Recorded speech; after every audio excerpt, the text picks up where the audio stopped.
ஆக்சுவலா ஆல்மோஸ்ட் இப்போ என்னோட லைஃப் ஃபுல்லாவே 35 வயசு ஆகுது. 35 வயசு ஃபுல்லாவே 99.9999% வந்துட்டு நிராகரிச்சு தான் இருக்காங்க நிறைய இடத்துல. இந்த பாயிண்ட் சொல்லி நிராகரிச்சு தான் இருக்காங்க. உடனே ஈஸியா எதுவுமே கிடைச்சிடாது. எங்க போனாலும் எல்லா இடத்துக்கும் போவேன், ஆனா கிடைக்கவே கிடைக்காது. ஸோ இந்த ஃபால்ஸ் அக்யூசேஷன், இந்த அசம்ஷன்ஸ்ன்றது சின்ன வயசுல இருந்தே இருக்கு எனக்கு. முத்துக்குமரன் இடத்துல இருந்து எனக்கு கிடையாது.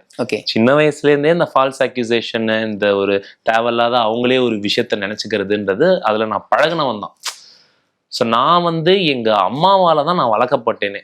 எங்க வீடு சுத்தியே பெண்கள் தான் இருப்பாங்க. என் ஃபேமிலியில பாத்தீங்கன்னா எங்க அம்மா, எங்க சின்னம்மா ஸ்ரீபிரியான்னு சொல்லிட்டு அவங்க ஒரு பெரிய ஆக்ட்ரஸ். அண்ட் எங்க அம்மாவோட அம்மம்மா, எங்க மாமா, இவங்க மூலியமா தான் நான் வளர்ந்தேனே. ஸோ எனக்கு எங்கள் அப்பா சைடு ஃபேமிலி லவ், எங்கள் அப்பா சைடு எந்த ஒரு விஷயமும் எனக்கு கிடையாது. நான் அதை எக்ஸ்பீரியன்ஸ் பண்ணதே கிடையாது. ஸோ இவங்க எல்லாரும் என்னை வளர்க்கும் போது சின்ன வயசுலேருந்தே வந்து கஷ்டம்னா என்ன, நாங்கள்லாம் வந்து சாப்பாடுலாம் இல்லாமல் கூட வாழ்ந்துருக்கோம். எங்கள் அம்மா என்ன அப்படிலாம் கூட காமிச்சிருக்காங்க. முடிஞ்ச அளவுக்கு எனக்கு பெஸ்ட்டாக தான் கொடுப்பாங்க எங்கள் அம்மா. அவங்க பட்னி இருந்தாவது சோறு போடணும்னு நினைக்கிறது தான் எங்கள் அம்மா. வந்து நிறைய அம்மாக்கள் மாதிரி ரொம்ப ஸ்பெஷலான அம்மா தான் என் அம்மா. எனக்கு எங்கள் அம்மா தான் உயிர்.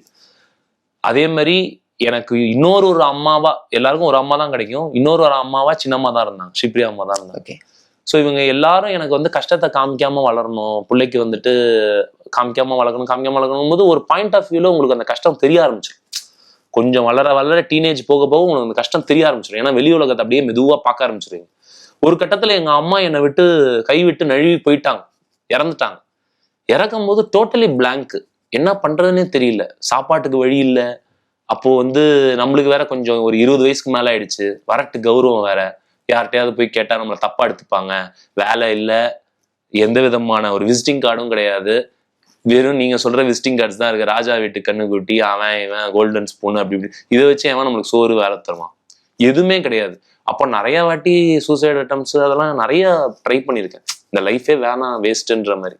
அப்போ எனக்கு வந்து ஒரு ஃப்ரெண்டா, ஒரு கேர்ள் ஃப்ரெண்டா இருந்தவங்க தான் இன்னைக்கு என்னோட மனைவி. 16 வருஷம் ஆச்சு அவங்கள நான் லவ் பண்ணி. நம்ம எங்க 2 பேருக்கும் வந்து கல்யாணம் ஆகி இவ்வளவு வருஷங்கள்ல அவங்க தான் ஒரு இன்னொரு தாயா வந்து என்னை வந்து எடுத்து, இல்ல உங்களால முடியும், நீங்க தனியா யுவர் செல்ஃப் மேட் பர்சன், உங்க அம்மா உங்களை அப்படிதான் வளர்த்தாங்கன்னு திருப்பி என் மண்டையை தட்டி சொல்லி கொடுத்து என்னை வெளியே வர வச்சதே என்னோட மனைவி.